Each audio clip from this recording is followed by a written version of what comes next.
Welcome back. In this episode, we're going to talk about healthy ways to deal with grief. Yeah, we found that there's a couple of different things that are important for you to think about. The first is understanding your own emotion. The second, getting the support that you need. And the last thing is how to really take care of yourself. And so we have lit this little candle for you.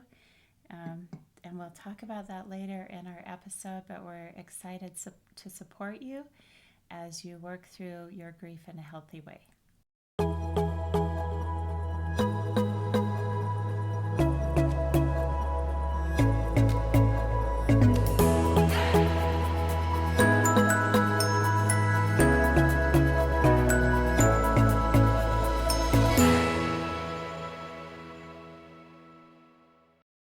Hi, as we talk about healthy ways to work through your grief today, one of the most important things that we can do is really allow ourselves to feel what we feel. There's no set emotional pattern that has to happen. There's no set emotions you should feel first or second or third in the way that every minute could change. Yeah. You could be feeling deep sadness and loss and then think of a funny memory and feel like laughing or move from anger into joy or gratitude at a life that was shared or experiences that you've had. So I think just allowing yourself, first of all, to feel whatever you're feeling is perfectly okay. And I remember one of the best tips I've heard on helping others when they're dealing with grief is just to judge how they are feeling before you respond. So this tip is for somebody that's supporting you or helping you in grief, but to allow whoever is experiencing the grief to have those moments and those almost unexplainable emotions where it could go from one extreme to the other, and the person supporting you should match that and not try to set like a thermostat would set the temperature, but a barometer reads the temperature. Is that we right? talked about that in another video. Yeah. And that was such a good advice to read the room instead of go in with an idea of how you're going to make them feel better. To actually go in and take the temperature of the room. Yeah. So if I was supporting someone in grief, if they're laughing, I would laugh with them. If they're crying, I could cry with them or give them a shoulder to cry on. If they're angry, I would let them express it, and it's important for me to not try to curb what emotion they're feeling. Um, the second thing is something that's so important, and that is to allow the pain to move through you. A lot of times we feel that pain and we just clamp down in our heart. We just bury it. We hold on to it. We don't want to feel it. We don't want to touch it. It's almost a natural thing to do. Yes. Yeah. Yeah, and so that pain gets trapped inside of us. And I learned something so powerful from our daughter, and I'm sharing this with her permission. But she went through a divorce a couple of years ago, and it was not what she had wanted. It was not what she had hoped or had expected would be her life path. And so there was a lot of grief and loss in this experience. And she lives halfway around the world. And I remember one day feeling that something was wrong, a mother's intuition. And so I called her and I said, "How are you doing?" And she said, "Oh, how did you know? Today has been pretty rough." And I said, "What happened?" And she said that she'd been feeling a lot of sadness, and she went out, and she lived across from the ocean, and so she went to the beach and sat down and just said to the universe, "I am sad." And I said, "That's so beautiful that you would honor that feeling in yourself, then what happened?" And she said that she just started crying, just uncontrollably, just letting the tears flow. And then she just yelled again out into the ocean, "I am sad." And the tears just were falling. And I said, "That is incredible for you to feel that and express that. Then what happened?" And she said, I cried for a while and I just kept saying it whenever I felt it. I'm sad.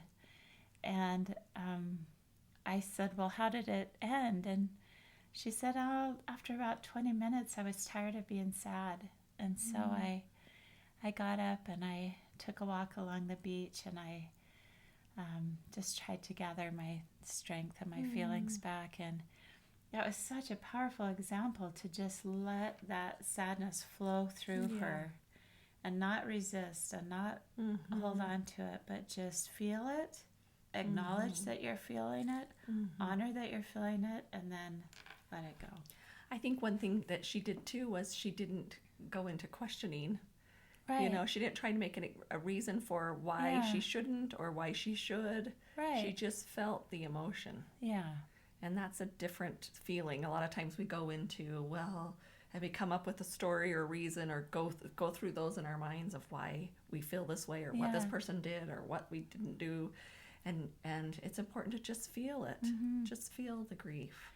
And sometimes that sad and pain is so hard, we just want to disassociate from it almost, but it doesn't go away. You know, we have to address it now or 10 years from now. Yeah. So why not now? Well, we've been trained to stop crying. Yeah, for sure. We've been trained to stop crying, and I don't think that's the best service that we have given ourselves. Right. Because crying is not the problem. Yeah, right. Crying is not the problem. Right. Another way we need to be healthy about our grief is to allow ourselves a time schedule that is our very own. And there are times when grief will show up and we won't understand why it's showing up again. A lot of times I've heard people say it comes in waves. Yeah. But there will be time that as time moves on, it will hit you. Later on, it could hit you at any moment, and that's okay too. But to take time off the table and not compare yourself with someone else and their timetable. I know with my mom's passing, there are years where it's more difficult than other years. There's just sometimes it hits me and I think, why is it hitting me now this many years later? And it just does. And that's all that there is to it. Yeah. The time just has its own way of moving through grief, and that's okay. And that time they say time heals all wounds, and it really is more of the healing is when we can pull back from the grief and begin to feel joy and peace again. It's actually, the grief will never go away. It's just that now we can bring in joy and happiness and peace, and then we can kind of feel that in addition to our grief, and it becomes a whole new experience. Yeah. And that's when the healing comes, and we don't want that to go. We don't want the grief to go away, because there was a loss there. There was a loss there. And maybe, with smaller things, then we kind of move on, and it doesn't attack us anymore. With a job loss or a lost opportunity, some of those things can move forward and move away. But when we get into those loss of a loved one and loss of an ideal life that we have to go through those stages of grief, then the time might be different, and it might show up at a back and forth kind of movement. Yeah, that's great. The next thing we'd like to suggest to just help you have that healthy process of grief is to make sure that you have a support system or a support network. It's so valuable, like we've already discussed, to be able to express emotion, to share emotion, but there's something so soothing, like a balm to the soul, when there's a listening ear, a shoulder to cry on, somebody to understand how you feel. And that can be a family member, that can be friends, that can be a therapist. I've spent plenty of time in a therapist's office. In grief. So grateful for somebody to listen and that understands me, and how they're educated to help us move through that grief. So that can be so powerful for us. But I think often we've discussed how in grief sometimes there's depression that accompanies that, and there's a tendency sometimes to isolate yourself when you're experiencing that depression, and that's what we want to avoid. The emotions become bigger and harder and for sure more difficult to process on your own, and so as we can reach out and find those support groups, those networks of family and friends, the therapists, whatever you need, or whatever feels right for you. We just want to make sure that you have that support that you need. And one of the things that is so supportive to me when I am processing my emotion is just Mother Earth. I find nature very gentle and loving and encouraging. Just to get out and have the fresh air, number one, is so good for us. To get the sunlight is so healthy for us and brings in that vitamin D that we need.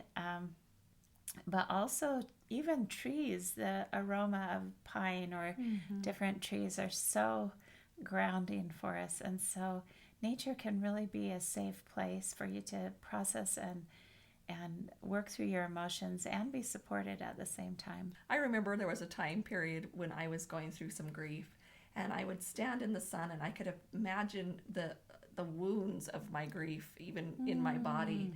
And I would imagine the sun healing those wounds. And as time would go by, I could feel the wounds get smaller and smaller. That's incredible. And it was so helpful to see the progress of where I was. That was what was so helpful, is I could feel those wounds begin to heal with the sun. So the sun is so healing. And I think that was something that probably helped your daughter, was being in nature. Right. I think that helped her to process through a little bit. So if you're not an outdoorsy type person, just try and do the best you can to get some of those those experiences into your life with Mother Earth. I think it's so worth it. It's so worth it. And I'm glad you said that, because there's so many audio or music that has the sound of the ocean in the background. Yeah. And that's a beautiful just kind of visual for you if you wanted to meditate with something like that, because you can imagine the water washing in over you, bringing joy or peace or calm or solace, whatever it is you need. And that as the water washes back out, that it's taking that grief and that pain, and that can become a really good sensory experience. That's a great idea. Even if you don't live by the ocean or by nature. That's a great idea. Yeah. It's important to work through grief in a healthy way with attending to your physical needs. Yeah. Now, I talked about in the last video, it was hard for me to eat when I was going through grief, but it was so important to get the food and the nutrition and the sleep that we need, because our body it's in a suppressed state. Yeah. And so it needs the regular, exercise, all those things to help keep you healthy. And we don't want to add on a sickness or any of those things on top of the grief.